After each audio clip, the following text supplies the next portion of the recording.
ગીર સોમનાથથી સમાચાર સામે આવી રહ્યા છે। સોમનાથ ટ્રસ્ટ અને તીર્થ પુરોહિતો વચ્ચે વિવાદ વકર્યો છે। સતત બીજા દિવસે સોમપુરા બ્રાહ્મણોનું વિરોધ પ્રદર્શન જોવા મળ્યું। અન્ન જળનો ત્યાગ કરી સોમનાથ ટ્રસ્ટની ઓફિસે રજૂઆત કરવા માટે પહોંચ્યા। રાષ્ટ્રપતિના આગમન સમયે તીર્થ પુરોહિતોની અવગણનાનો આરોપ લગાવવામાં આવ્યો। અગાઉ સોમપુરા બ્રાહ્મણ સમાજના 11 તીર્થ પુરોહિતોને અપાયું હતું આમંત્રણ। કાર્યક્રમના આગલા દિવસે રાત્રે 11 વાગે જાણ કરીને ના પાડી દેવાઈ। અવગણનાનો ઉકેલ ન આવે ત્યાં સુધી અન્ન જળના ત્યાગની ચીમકી ઉચ્ચારવામાં આવી।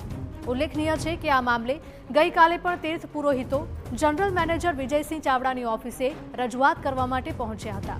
સોમપુરા બ્રાહ્મણોનું કહેવું છે કે 11 તીર્થ પુરોહિતોને આમંત્રણ આપ્યા બાદ ના પાડી દેવાઈ હતી અને તેના બદલે પાઠશાળાના અન્ય 40 જેટલા ભૂદેવોને મંદિરમાં પ્રવેશ અપાયો હતો।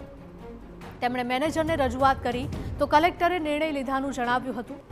જ્યારે કલેક્ટરને પૂછતા તેમણે 40 ભૂદેવોની મંદિરમાં હાજરીથી અજાણ હોવાનો દાવો કર્યો હતો। ગઈકાલે જનરલ મેનેજરની ઓફિસમાં જે વિવાદ થયો હતો તેનો વિડીયો પણ હાલ વાયરલ થયો છે। કલેક્ટર સાહેબને ઉપરથી ના પાડી દીધી। તમે પૂછો કલેક્ટર સાહેબને મેસેજ છે એને પણ ના પાડી દેવી જોઈએ ને। કાલે કલેક્ટર સાહેબ રાત્રે આ દેસાઈ સાહેબે કીધું મેસેજ બતાડો, જોઈ લો તમે કે મને બતાડો મેસેજ, લાવો દેસાઈને કયો મને બતાડો। કલેક્ટર સાહેબ જોડે છે। તમે કીધું કે મેસેજ બતાડ્યો તો કલેક્ટર સાહેબે બતાડ્યો। તમારે એને કેવું જોઈએ ને કે સાહેબ આ સ્થાનિક બ્રાહ્મણો છે એનો પેલો અધિકાર છે। અમે કીધું હોય એમને તો તમને આમંત્રણ ન જ આપ્યું હોય ને તમને અમે તો સાહેબ 11 વાગે કેન્સલ કરી રાષ્ટ્રપતિને થોડું યાર અમે એમ કે તમે જો કલેક્ટરને વાત સાંભળો, તમારા પૈસાના દક્ષિણાની વાત હોય તો અમે આપી દઈશું। ચાલો પછી સાહેબ ઈ વાત દક્ષિણાની યાદ માનો કે આ તો અમારું તો અપમાન થયું કહેવાય। 11 જણાને તમે કાઢી મૂકો ને બોલાવ્યો હોત ને કાઢી મૂકો તો અપમાન થાય, એ તો ના પડી રહે। તમે પૂછો કલેક્ટર। તીર્થ પુરોહિતોનો આક્ષેપ છે કે જનરલ મેનેજર બહાનું કાઢીને ત્યાંથી રવાના થઈ ગયા હતા અને તેઓ રાહ જોતા રાત્રે 4 વાગ્યા સુધી ત્યાં બેઠા રહ્યા હતા। આજે તેઓ ફરીથી મેનેજરની ઓફિસ પહોંચી પ્રતિક ઉપવાસ પર ઉતર્યા છે। તેમનું કહેવું છે કે જ્યાં સુધી તેમના અધિકારી વાત લેખિતમાં નહીં અપાય ત્યાં સુધી તે નહીં જાય।